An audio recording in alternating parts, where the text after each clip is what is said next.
Bonjour à tous, c'est Kevin Gaoui et je suis coach sportif. Je vais vous présenter une de mes séances épaules dans cette vidéo. Donc comme à mon habitude, comme dans les autres vidéos sur les épaules que j'ai pu faire, je mets l'accent sur le deltoïde externe et sur le deltoïde postérieur. Donc tout simplement parce que pour ma part, c'est ce que je vais avoir besoin le plus de travailler pour donner plus de rondeur à mes épaules. Et de façon à ce que lors des compétitions, je puisse réellement sur chaque face pouvoir avoir une proportion égale pour ce groupe musculaire là. Donc après c'est pas facile, hein, c'est des petits groupes. Donc il faut vraiment chercher à isoler au maximum en faisant du travail de qualité et propre, comme j'essaie toujours de vous le montrer au travers des exercices et des séances que je peux faire. Premier mouvement lors de ma séance, celui du ski. Donc principalement pour travailler deltoïde antérieur, donc le devant de l'épaule, mais qui va aussi solliciter un petit peu les trapèzes et les deltoïdes postérieurs du fait du retour vers l'arrière avec les haltères. Du coup ça va solliciter aussi un petit peu le haut du dos.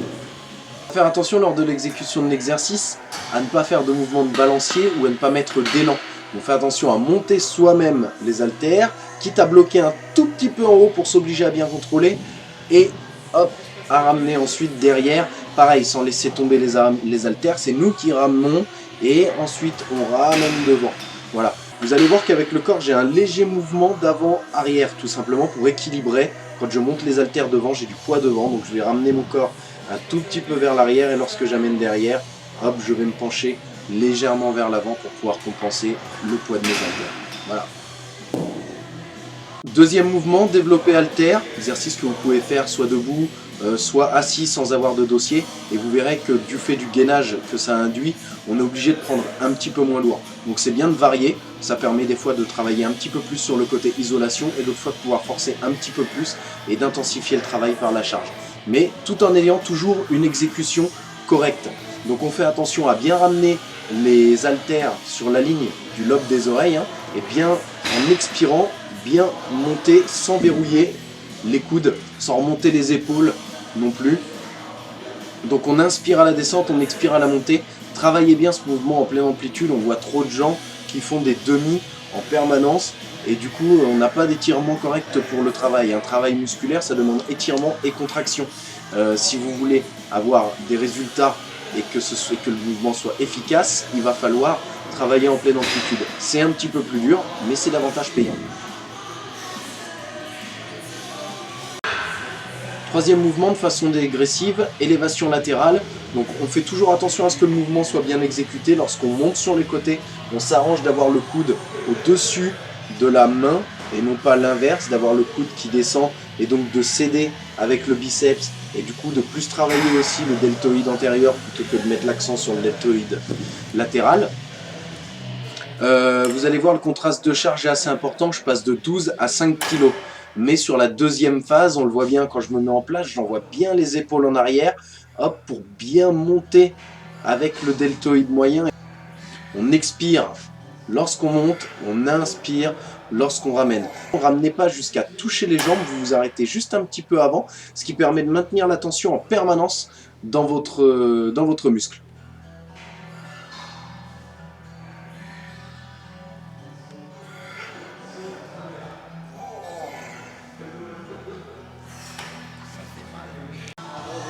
Quatrième et cinquième mouvement pour les deltoïdes postérieurs. Donc je commence avec l'oiseau à la poulie haute. Je me sers des boules en fait pour bloquer au niveau des mains. Et je fais bien attention à garder mes épaules en arrière pour maintenir la tension en permanence. Je relâche pas les épaules. Il ne faut pas que mes épaules repartent en avant à la fin du mouvement pour ensuite les ramener pendant le mouvement. Je maintiens la tension en permanence sur l'arrière de l'épaule. Vous expirez lorsque vous ouvrez et vous inspirez lorsque vous ramenez.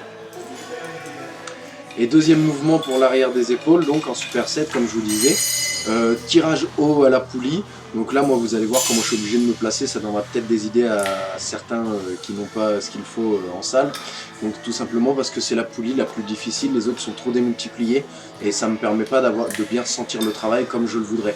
Étant donné que je cherche à accentuer le travail aussi sur le deltoïde postérieur, c'est un mouvement qui va me permettre de prendre un petit peu plus lourd que les mouvements d'isolation comme l'oiseau et donc de pouvoir mieux solliciter l'arrière des épaules et même le haut des trapèzes.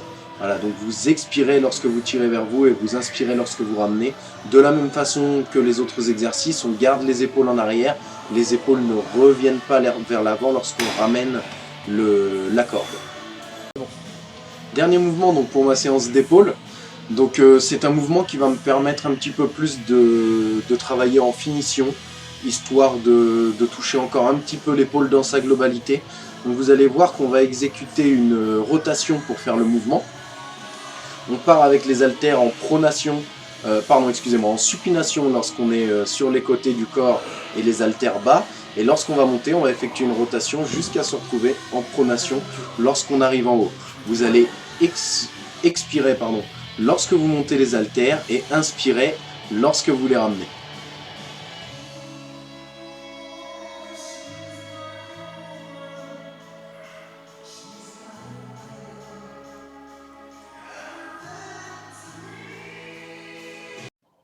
Voilà, vidéo terminée pour cette séance d'épaule. J'espère que les explications et que la séance en elle-même vous a plu. Donc si vous avez des questions, des remarques ou quoi à faire sur cette vidéo, sur l'entraînement, sur l'exécution des mouvements ou autre, vous n'hésitez pas et je me ferai un plaisir de vous répondre.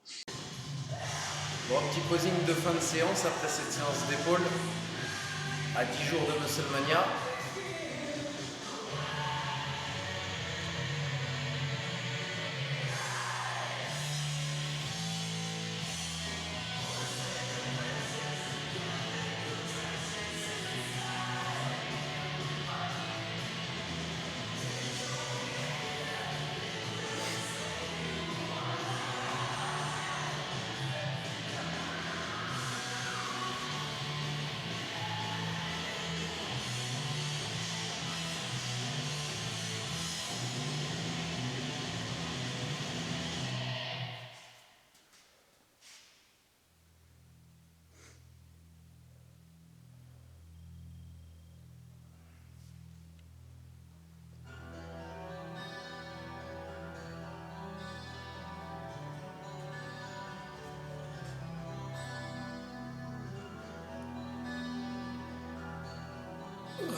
Bon, je suis impatient de mettre le tan parce que ma blancheur naturelle empêche un peu de reflet quand même. Bon, à plus.